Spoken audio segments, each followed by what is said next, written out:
Welcome to Chik, the podcast where the girl with many titles talks about life, the good and the bad, and everything around it. We're going to sit, chat, share life stories and experiences, from business to relationship. Hello and welcome to another episode of the Chik podcast. In this episode, I'm going to go over the top tips I've got that I found kind of translate between business and life. I know that not everyone that listens to the podcast will be listening to this for life advice, and I know that not everyone that listens to this will be listening for business advice. So, I think this is something that every kind of 4 or so weeks, I'd like to focus on giving specific tips. So whether it's just me or it's having another guest, then that's going to be my plan. So I'm just going to jump straight into it. And also I've got to apologise. I am not feeling very well at all, which is why I sound really weird.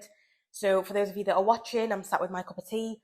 I really wanted to sit with a dressing gown on because I've been I've got a bit of a fever, so I'm like hot and cold. But then I thought my mum would get me done. So I'm just sat with my cup of tea.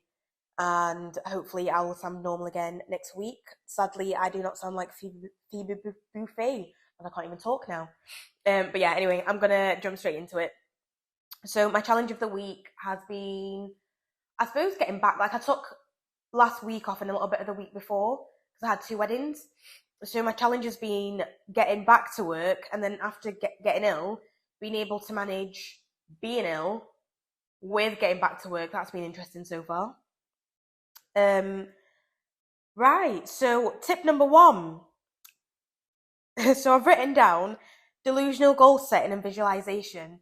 Now, I saw a TikTok ages ago that talked about delusional goal setting and actually I was talking to one of my clients a while ago as well, where they talked about how, again, it's the same kind of premise of don't shoot for the stars, kind of aim for the moon, because then if you fall down, you're still going to be happy. But this TikTok video that I saw that talks about delusional goal setting, it was a really funny way of saying it, but it made sense. So when I looked at it in terms of what I want to make in terms of kind of money with the business, the goals that I'm setting, it's very clear. Like I set goals at the beginning of every year, and I found that, especially like this year, even though I don't go over the goals maybe kind of every week or every month or as periodically as I'd like to, when I do look back at them, I find that I've smashed them because I tried to go for realistic goals. Whereas actually, if I tried to go for delusional ones, not only could I potentially reach the delusional ones, because even the ones that I put for this year that I thought were a little bit far-fetched, got there within half a year. And the visualization part of it. So I started setting up a Pinterest board. And even in my office, I've got certain like quotes and pictures and just reminders of the things that I want to achieve. And I'm really bad for visualization. So to me, if I kind of open Pinterest or I look at my office, I suppose you could kind of like stick stuff on a paper yourself and do it. But I found that really helps. So whether that's in business or in life, whatever the goals you do have, I don't see why all of us can't get to a point. I know obviously it depends on money and whatever else, but being delusional, visualization seems to work. So that's number 1. Number 2 is asking for help and learning to delegate. I'm so bad as a person at asking for help. I've always been really bad because I'm a very kind of independent person, and it's difficult to ask for help as well because I think in my case, thank God I've been to therapy, but in my case, I feel like I'm being a burden to people when I'm asking for help. Whereas I've realised that actually especially in business, and one of the top tips I'd give is, in anything that you're going to do for the first time that's going to be really uncomfortable, it's going to be that first time it's really uncomfortable. And after that, it shouldn't be. So whether you're asking family or friends for help, whether you're in business and asking for help, not only are you going to get over that kind of fear really quickly, but then you'll find that you also waste a lot less time, because in the time it takes for me, for example, starting the podcast, I could have spent hours doing research, looking online at the different kind of web hosts and whatever else would be out there. And that would have taken me a long, long time. Whereas I sent a few messages, I looked at what clients were doing, and here I am, it's been started. And I suppose a part of that as well is learning to delegate, and that comes as a part of asking for help. So I suppose in business, that'd mean, for me, the example would be, I have a team, and I'd be building a team. That means that even now, for example, as I'm ill, I have people that I've built systems that mean that they can carry on running the business and doing the basic bits of work that need doing without me being there. So not everything grinds to a halt, thank God, because I'd just be stressing otherwise. And yeah, I think, like I said, the biggest part of, or the biggest lesson of that is the first kind of 1-2 times you do it, it's really uncomfortable. And genuinely, when you've got the right people around you, whether that is family, friends, acquaintances, not workers, but people you partner up with, if they're the right people, there's no reason why they shouldn't help you, as long as you're not expecting other people to do everything for you. Number 3, I've got just do it, and is it good enough? So, sorry for those of you that aren't watching, I'm sat with my cup of tea. So as part of the just do it and is it good enough, I think I'll go back again to the podcast. And not even just the podcast. So I've run 4 businesses.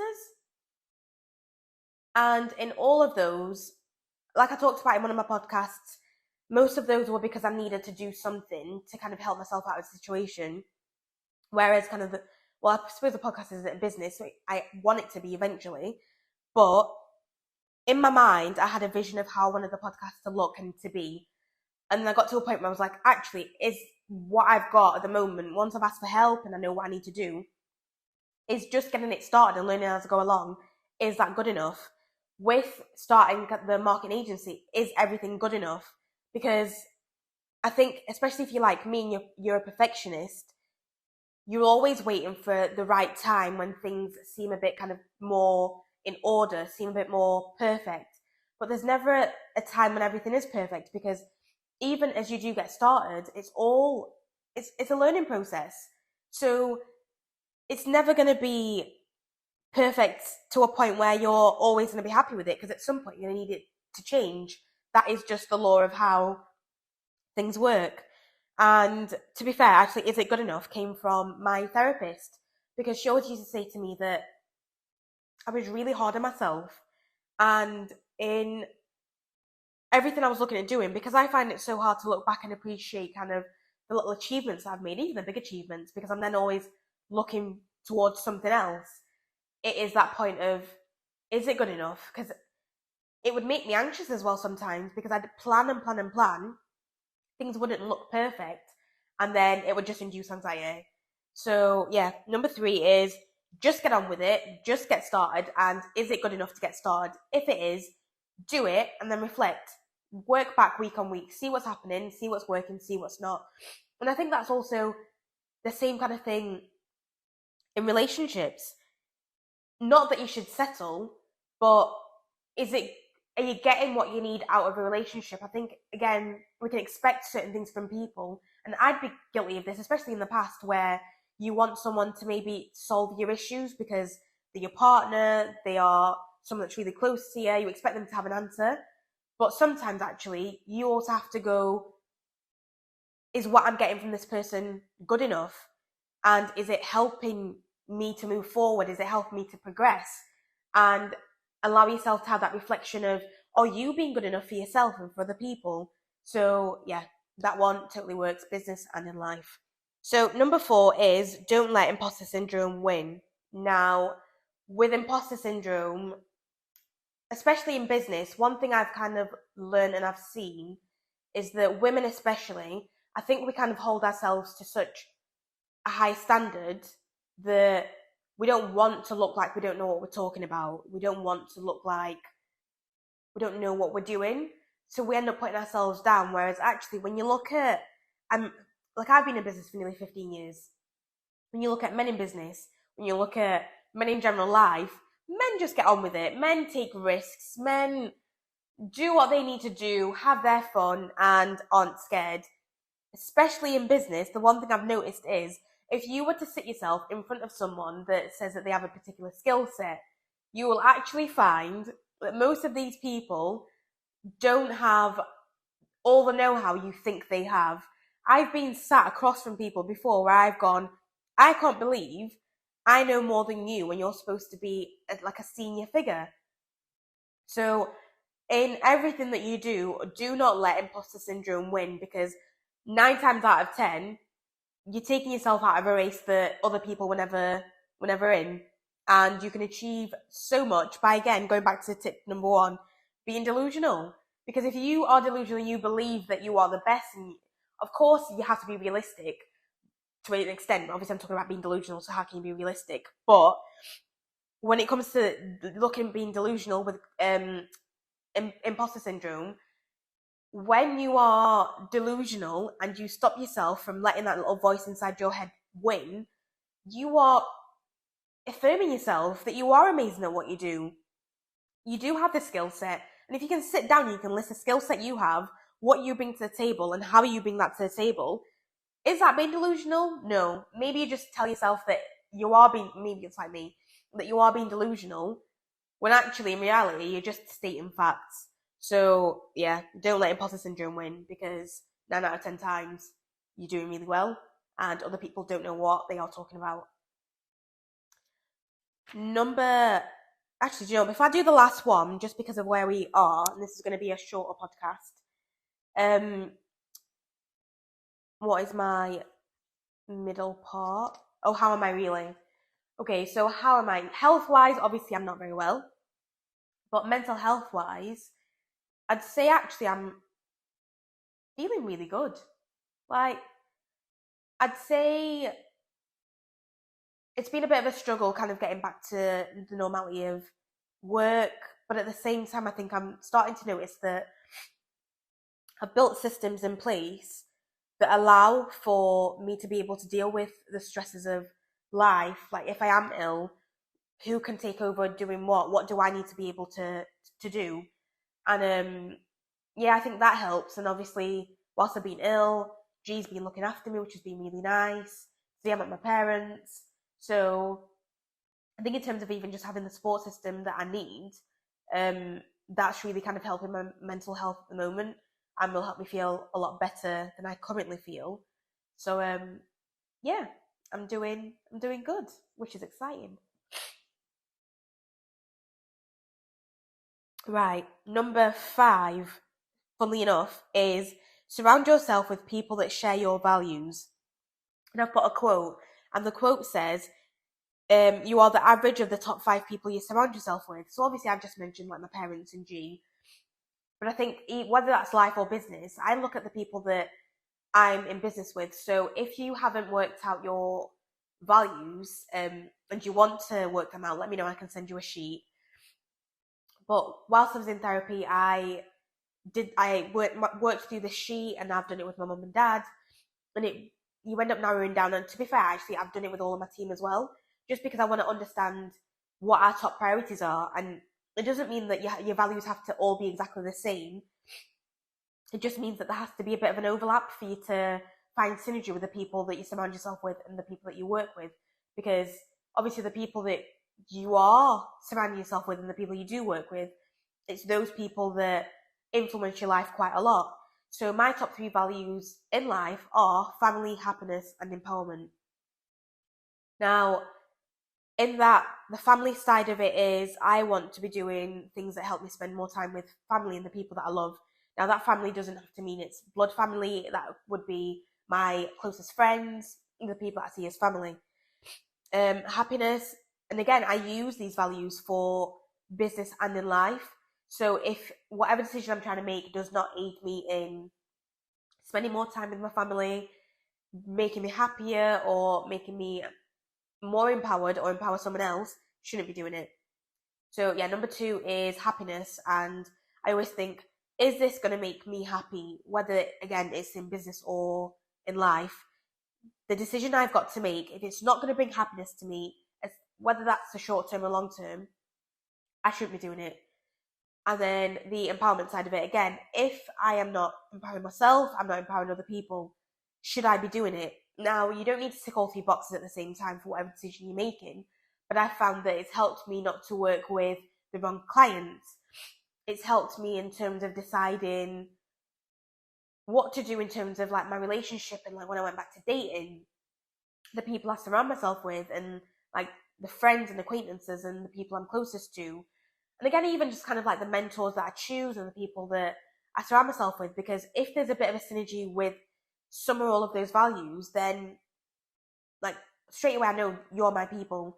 And I think I don't even have to sit there all the time now and think, does all of this match my top values, or do all these people match my top values? I found that the more I've practiced it, the easier it's become to either, it's the easier it's become to know straight away whether it does or not, without even having to think about it. So that one I'd definitely say, because even when it comes to kind of goal setting, like I'm surrounded by people that, some people work for themselves and they're people that understand kind of the journey that I'm going through, whereas people like, I suppose some family members would always be really worried, because in their eyes, like now, I can't take a sick day off technically. To an extent I can, but I've had to be working. Now, in their eyes, like, okay, but if you were in a normal job, you'd be able to take a sick day off. Are you doing the right thing? So that's where I'll then pick up the phone and speak to someone that understands the journey and where I'm on, because I think it can be very easy for people that don't understand the process and what it's like to, all they're doing is just worrying about you and loving you in the way that they know how. So it's not even from a place of badness. It's just kind of knowing for yourself where to draw the line. So yeah, I found that really the average of the 5 people you spend your time with have a massive, massive effect. Because even going back to, like I mentioned earlier, I'm someone that finds it really difficult to stop and celebrate the little wins as well as the big wins. The people I've surrounded myself with have helped me through the worst of my mental health, have helped motivate me to the point where I've started and run businesses. I bought my house when I was 24. I'm in a position where, of course, things could always be better, but I'm so grateful for where I am. But again, that's because as the years have gone on, I've become more particular with the people that I choose to be in my circle, just because I know that, well, first of all, especially with mental health, I need the right type of people around me and that will understand kind of where I am. And yeah, they're the people that kind of just propel me and make life just seem worth it and exciting, and like I can achieve whatever I put my mind to. So yeah, number 5, surround yourself with people that share your values. Do it. So I said I was going to do a little bit of a reflective piece on where I currently am with the podcast. Do you know what? The past, like, this will be podcast number 5, and I have to say, it's been great. So I use Captivate to put the podcasts on, and that automatically launches onto Apple Podcasts, Google, Spotify, anything else that I need to. And that was really helpful because, again, like Harvey, my friend, suggested that. And I talked about Harvey in one of the other podcasts. But yeah, that's been great. Like I said, I'm currently at my parents', so again, Harvey suggested using, I think it's called a snowball microphone, and when I'm on Zoom calls, I will use that. But actually, whilst I'm recording these ones, when I'm just kind of sat chatting, and when I was with G, I've used this little microphone, and I got this off Amazon as well. Just had a quick look to see what was on there, because I always see people on TikTok with like similar ones, and I just thought this would be really good for traveling with, and when I know that I can't be carrying around like my big snowball, and I don't want to be carrying around loads of things. Because even now, like the bit of lighting that I've got, and I suppose this is because I create content anyway, so I already have the light. It's something I got off Amazon, but it's something that is really compact, can go in my bag, it breaks down, and has been really easy. And then I've got a little tripod that can just sit on the table, and it's not isn't too big. So yeah, in terms of how it's been going, I know I need to refine my process in the sense that I need to get a few podcasts recorded beforehand, just in case anything like this happens again where I'm ill. But it's been great because so far I've got systems put in place that mean that for the last 2-3 weeks, whenever I've recorded the podcast and written the copy for it, my team have just been able to kind of get on and post it. So yeah, we've got the artwork that was done, and we know how that's going to be updated. Copy-wise, I do the copy and write it. We know where we had the subtitles, if it's going to go on socials, how it's going to be posted. It's currently being posted on my business page, CF Marketing, and simultaneously on my page. And then as time goes on, it's going to be that if I've got a guest on, we're going to have something specific for the guests that can go on the CF Marketing page, just to give them a little bit of promo as well, because like I said, the people that I have on the podcast and I've had so far are such amazing people that you definitely need to check them out and know a little bit more about them. But for now, this is the easiest way to do it. So yeah, I'd say so far it's been a great learning process and learning curve, because not only has it taught me that I can't believe I've taken so long to get it started, it's taught me that, again, I didn't need to get it perfect. I've had little bits of advice each week that have helped me improve the podcast week on week. But I know that I've got loads of things that I want to carry on doing to improve it, and I will be doing that. So yeah, nice little reflective piece even for me to know that I'm doing well. Okay, not even just I'm doing well, like we're doing well, because the team, like my team is amazing. They are just a set of women that are absolute bosses. So yeah, thanks to you guys for everything that you do, because you make all of this possible. Otherwise, I would just be having meltdowns all the time. Okay, so gonna end this with my win of the week. So I think my win of the week was how much time I was able to take off last week. I don't think I've ever been able to take off, like, this was nearly a week. And even just the boundaries I set with myself in terms of when I was going to work, I had said to myself that on particular days, maybe I'd work for like 2-3 hours, and that was it. So there was one day where, so I baked the cake for my friend's wedding, and that stressed me out because the night before everything was perfect, and I had to travel 2 hours in the car, and it didn't end up looking the way I wanted it to look. But even just the point that I baked a 3-tier cake, I did all the work I needed to do a full working day on the Wednesday. This was like an 18-hour day. And got all the bits finalised for the podcast that the team would get on with it whilst I was travelling on Thursday. Yeah, it was just amazing. So I'd say just to be able to split my week up the way that I did and take the time off that I did, I think that's why I'm even ill, because I actually managed to shut off. And the fact I shut off, my body's just gone, yeah, this is you. So yeah, my win of the week was, I'm really proud that I took an extended period of time off. And I'm going to plan on doing that a little bit more and actually putting time in my diary that I know is scheduled for time off, just because you need it. And I know that you can always be working, you can always be doing something else. So unless I learn to not keep using work as kind of a coping mechanism, and I enjoy what I do as well, yeah, to not do that is going to be super helpful. So yeah, really exciting. That is the end of this podcast. A really quick one this week. Just wanted to, yeah, share some tips and say thanks to the people that have supported the podcast so far, because it's been so much fun so far. So yeah, I hope you like, comment, subscribe, follow, do whatever you need to do to keep on top of knowing when the podcasts are out. Oh, and turn on your notifications. But I will see you, well, I'm not going to see you, but hopefully you will see me next week. Yeah, thanks again for watching and for listening. Take care. Bye.